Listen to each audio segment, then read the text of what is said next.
I'm an architectural historian, but I'm also the State and National Register Coordinator for the Historic Preservation Division, which, like Eric mentioned, is part of the Department of Cultural Affairs. There are buttons up here that if you accidentally press, they derail your Oh, whole. okay. Sort of Derail. like a self-destruct button. Don't look behind the curtain. No. I have to confess, I don't have a feather boa. Wow, they're so impressive. Mine are all safely at home. Well, why I'm here this evening is a few years ago our office had some extra money. That's a rare commodity, but at this moment we had some extra money, and we had an idea to go back to some really older nominations, really early important National Register nominations where the documentation really was not that good. We knew they were important places, but we didn't have very good histories or that sort of thing, mapping. And so we had various experts in the field go out and do more field work and write current documentation that meets our current standards. And in one of these cases, we hired Cherie Scheick to do some excavations at LA2, the schoolhouse site. And you probably saw, everyone probably saw Cherie and her group by the water tower for a long time, excavating there. And Cherie also wrote a National Register nomination. And this all seems like a really great idea, but in retrospect, after we got all this documentation, I don't know that anybody really thought about it, but it's really kind of backwards from the way we really do things. When we list things in the National Register, it's always communities that come to us that want to list their communities in the National Register, or a property owner that wants to list their historic house, and so on and so forth. But now we had a nomination that we generated ourselves, and we would like to list in the National Register, but that's really up to the community, and specifically it's up to about, I think maybe a dozen of the property owners in the area right around the water tank and the Catholic Church, San Isidro. Because that's sort of the center of the site, roughly. And Cherie will show you a map that shows the site, and you'll know that your property's on it. Also, if you got a letter from me inviting you to an earlier meeting just a month ago, then you know your property is in that site. So it's really, as much as we have the community here, it's just fantastic. But it's really the property owners that will, in the end, determine whether they want to list it or not. So what I'd like to do is talk about the National Register and what it is and what it does and what it doesn't do, most importantly, and then Cherie will talk about how the importance of LA2, or the schoolhouse site, which is an incredibly important site. So that's getting us started.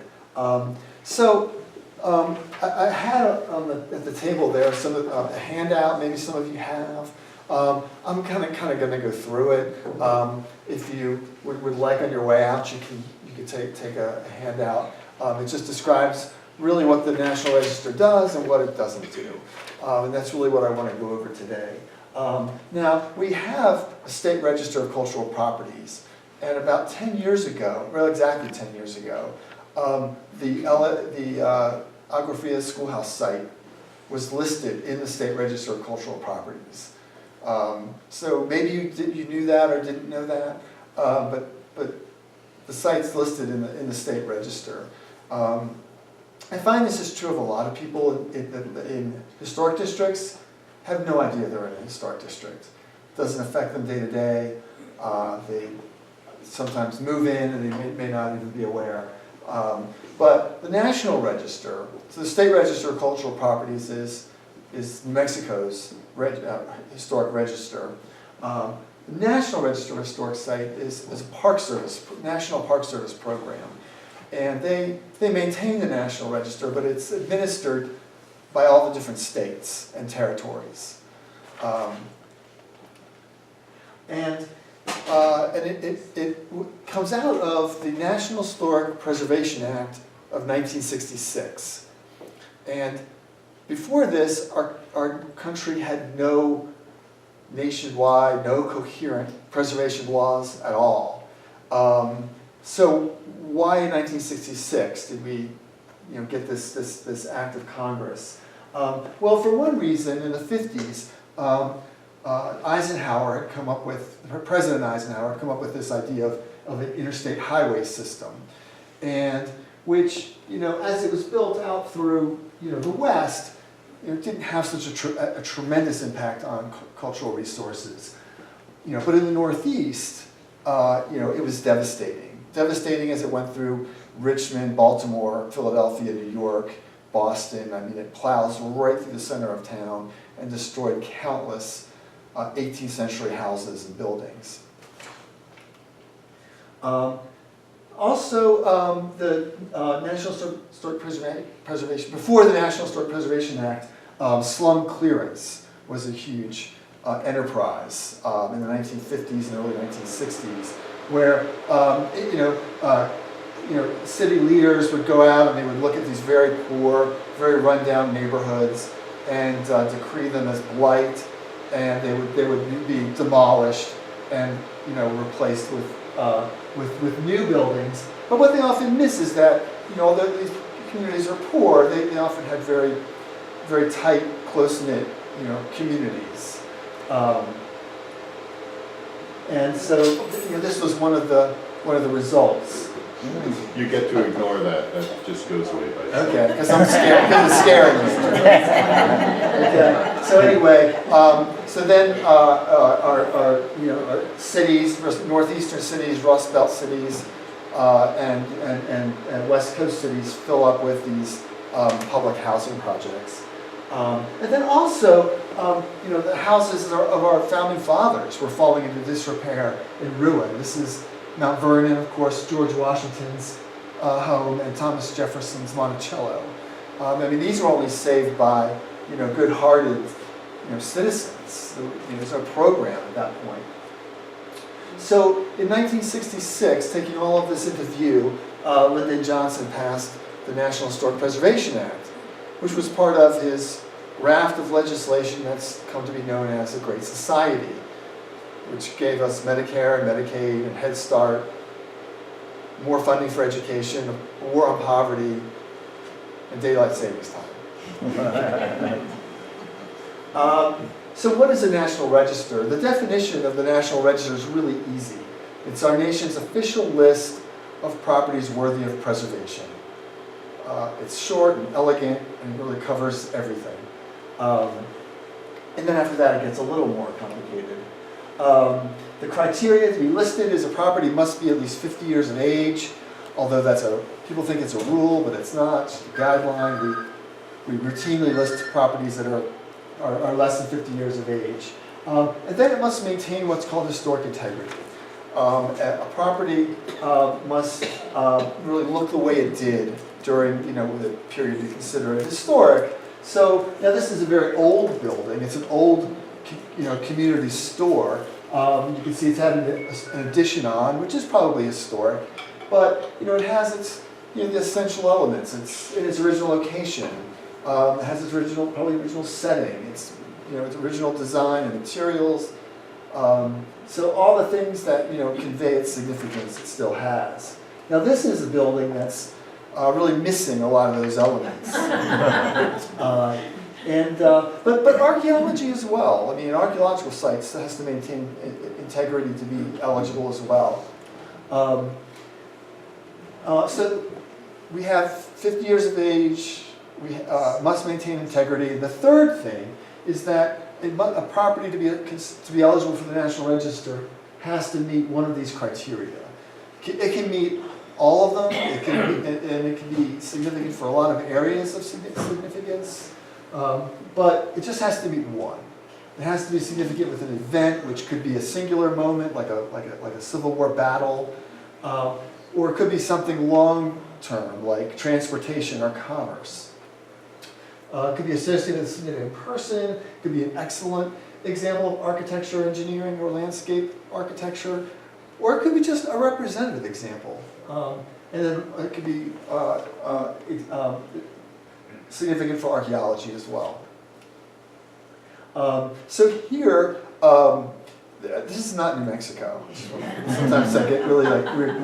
This is Alaska. But my point here is just that although the resources in all of the states and territories are different, the criteria is exactly the same. It never changes from state to state or territory to territory. So we're always measuring apples with apples when we apply the criteria. And so what do we list? We list buildings, and they can be really fine, excellent examples of domestic architecture, like houses. And they could be very small and plain as well. We list commercial buildings and skyscrapers, which are another form of commercial building, but we only have like 5 of them in New Mexico. We list buildings that we consider community landmarks, like courthouses would be, it's a visible landmark, but it also brings a community together. So we call them community landmark buildings. Schools are community landmark buildings. We also list structures, like railroad trestles and acequias. We have scores of acequias listed in the National Register. And sites. Now sites can be simply a place where something happened. It may have no resources associated at all. And battlefields are a good example, although this one's covered with monumentation, and that can be eligible in itself. So a site can be a place where just an event happened. It can be a place with resources, and it can be an archaeological site as well, like Chaco. We also we list objects in the National Register, and objects tend to be smaller in scale. I mean, not this big, like I'm showing you in my hand, but they could, like mine, the grave markers, excellent examples of objects that are really incredibly important to, understanding, communities and these cemetery sites. Murals are counted as objects. Murals affixed to buildings, like you see in post offices, where during the New Deal, from the 1930s just to the very early 1940s, murals were painted, in public buildings and in libraries and all over the state, all over the country. And then we list historic districts, and historic districts are a really kind of an exceptional type of resource because with a historic district, we're really identifying a complete historic environment, rather than one structure or one building.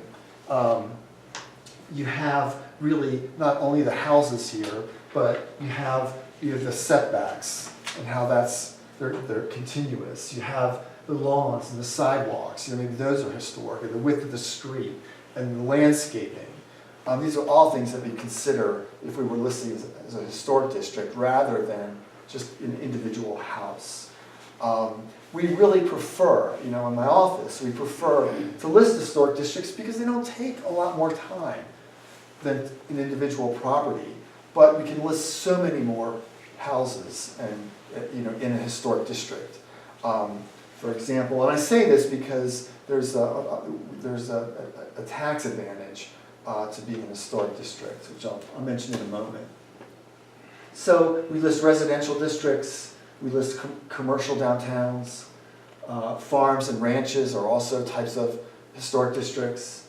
The thing I want to emphasize is that the National Register of Historic Places is very purposefully named.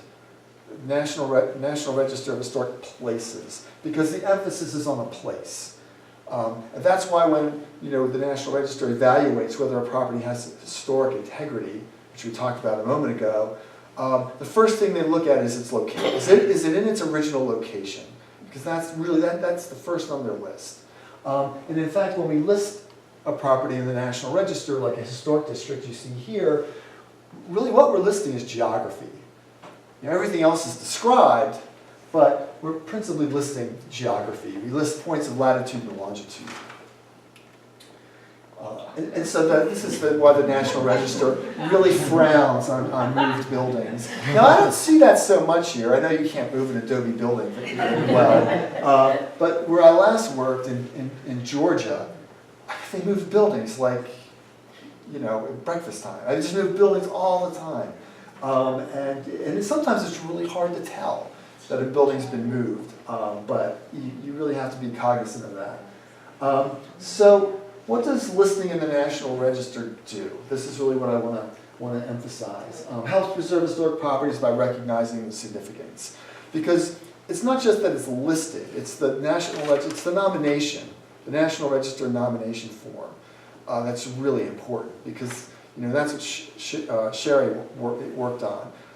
Because that's what really explains why this particular place is important and worthy of preservation. And so, by having that document, then property owners can be better stewards of the property because they may have a greater appreciation for what they own. I talked about national standard for evaluation. Of course, these documents create an extraordinary archive.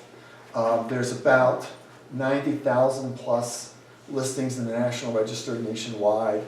And if you added up all the properties and districts, which are all equally listed, then you've got about 2 million or so properties listed in the National Register. Now, New Mexico, we have, waiting for a warning.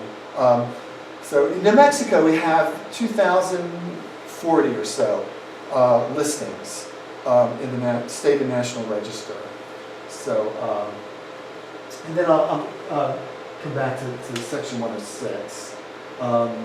So it identifies, for planning purposes, for example, if the Department of Transportation wants to widen a road, they have to take into account properties that are both listed in the National Register, but even just eligible for the National Register. And it ensures that they're taken into account in this process that's known as Section 106.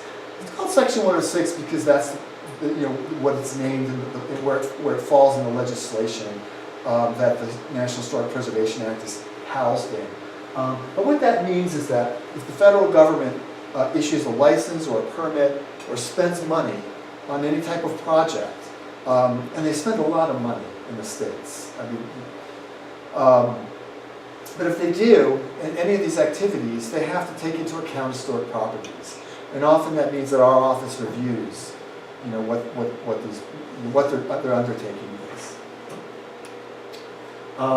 So the most important thing to remember, the absolutely most important thing to remember, if you remember one thing from this evening, is that the National Register does not restrict or control or have any voice at all in what private property owners do with their property. So, we're talking about this historic district, it's essentially a historic district, today LA2 or the Agua Fria schoolhouse site. If your property is inside the boundary of this site, you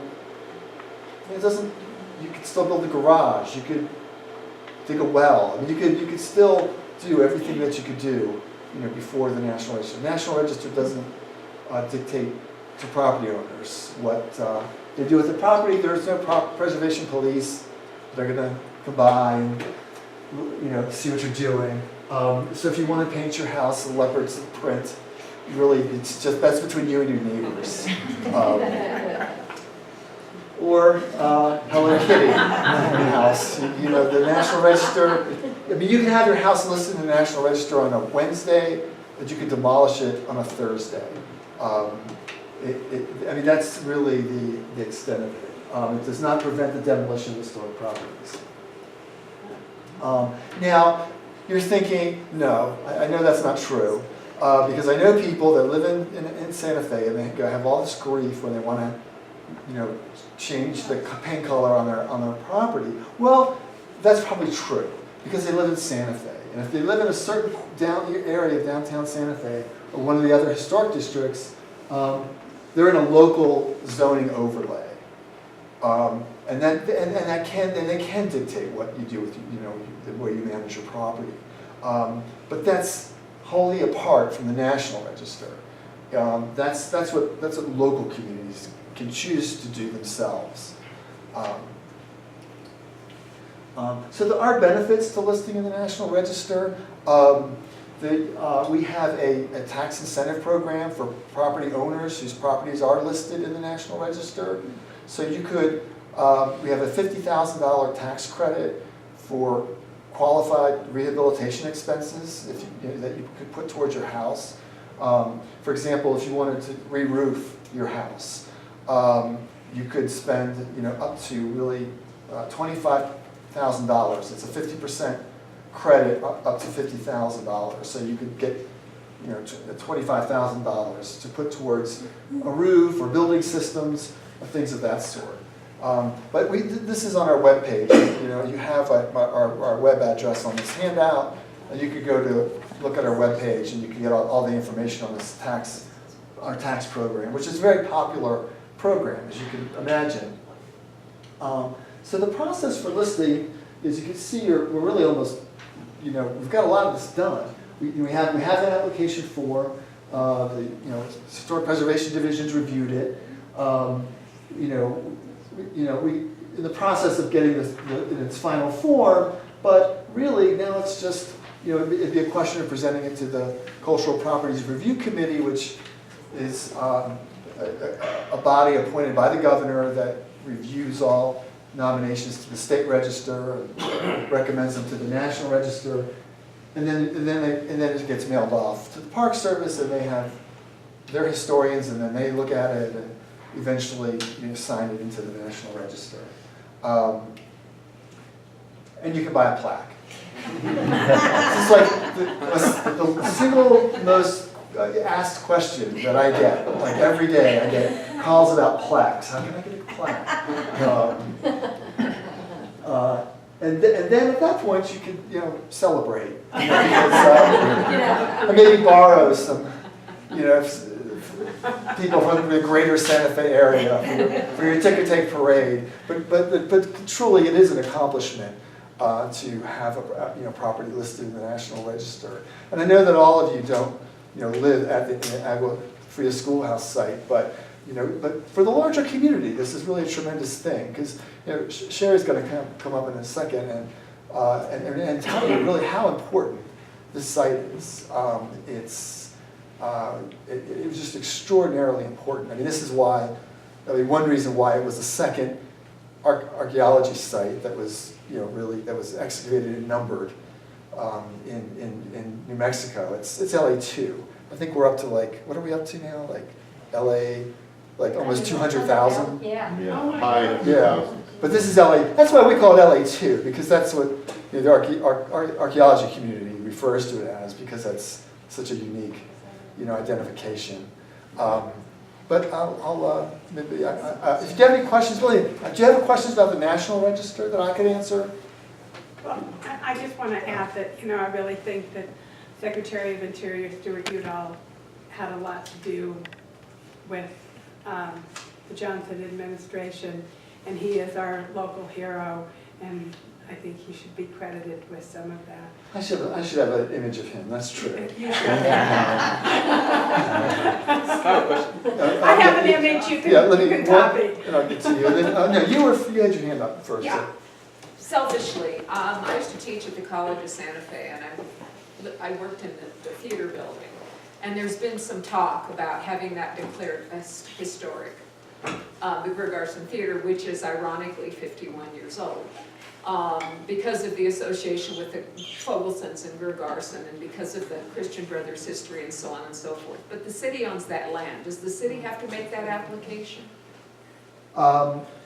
Yeah, it's usually the owner of So a the property city's the that's. owner. that- So if you they know, decided, say they wanted to tear it down, they could just do that. They could do it Um, anyway, but, You know, if they were using any federal money at all to work on the site, then our office would have a voice in what's done. But if they're just using city money, then that's really their prerogative. yeah, and they also would have access to those tax incentives as the city or not? No, it's really just for private Individuals, citizens.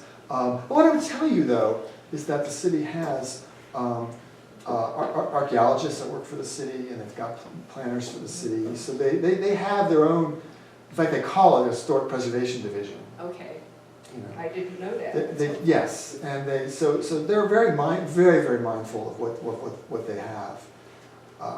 It's a good question, yes. So then the state and local can restrict the buildings or whatever before excavations and land? If you have a site like LA2, nothing can be done in that site until when? No, it's, let's see, it would really depend on the property owners.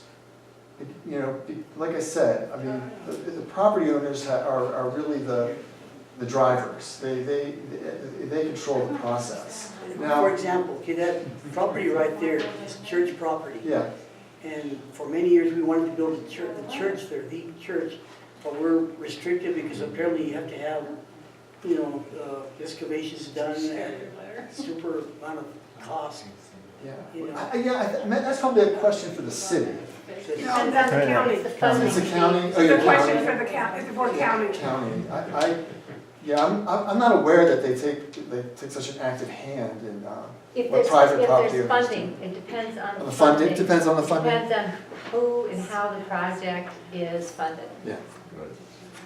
yes, And there is a couple of things. There's a sort of a moral community pressure that says, no, don't build here because you're going to be destroying all kinds of things. There is one legal issue, especially at a residential location like the Agua Fria schoolhouse site, which is, whether it's private land or not, it is illegal to knowingly disturb an unmarked human burial.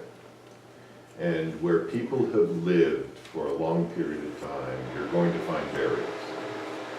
And the burials in the area of the Agua Fria schoolhouse village have to be dealt with, period. Whether it's on city property and a city project, whether it's a state County, project. a Private county- property? Private property, if there are burials there, it's going to be expensive. And that's just an issue. thank you, that's excellent. And the state register actually is more restricted than the national register. Yeah, in that respect, yeah.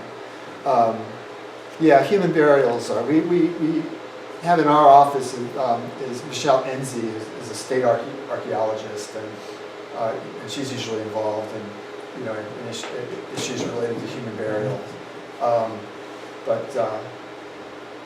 So, any other questions about that? Yeah. Yes, so when a city deems a historical area or district, do they have to get the national preservation go ahead first? No, the city has New Mexico has nine now, what they call CLGs, or Certified Local Governments. And so that means that they've embraced historic preservation practices. They have a design committee that can establish design guidelines. So Santa Fe is obviously one, Taos, Albuquerque is one. And so they sort of control the process. They don't have to come to our office for any approvals or things like that. Santa Fe is very, very much kind of an independent entity. The county has its own rules and regulations. And the county is And one its of the own. things that they have, which is not national register, is things like called traditional villages. They also do areas of heavily populated archaeological sites. So the county and the city have overlays over everything, and they don't necessarily, everything that the county does is not necessarily what the federal government will do. So sometimes they overlay and sometimes they don't. So New Mexico is one of those states that's just got crossovers everywhere. And you can go from the city to the county. The city and the county ordinances are different in this state. And then you can go to the federal government, their requirements and their restrictions or their way of doing things will also be different. So that's one of the reasons that the city has this archaeological review under their historic preservation. They have a body of archaeologists who help the city determine the kinds of things that are important in the city. The county does it differently. I think they still use, doesn't the county still use HPD? Yep. And then the federal government has its own too. So it's really a complicated procedure, but there are ways to get it. Santa Fe is really good about having offices, and you just go there and sit down and plunk down and say, this is what I have, this is what I want to do, tell me what I need to do, and they're really good at it. They are precise and they lay it all out. I'll take your flash drive and let you go. Thank you for showing how incredibly complicated all this can be. Thank you. That's really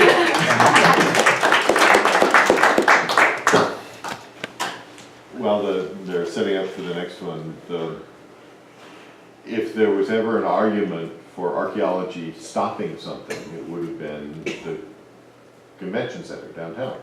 Yeah. But it doesn't. What the reality is, is archaeology, if a community determines that something is important, archaeology is not going to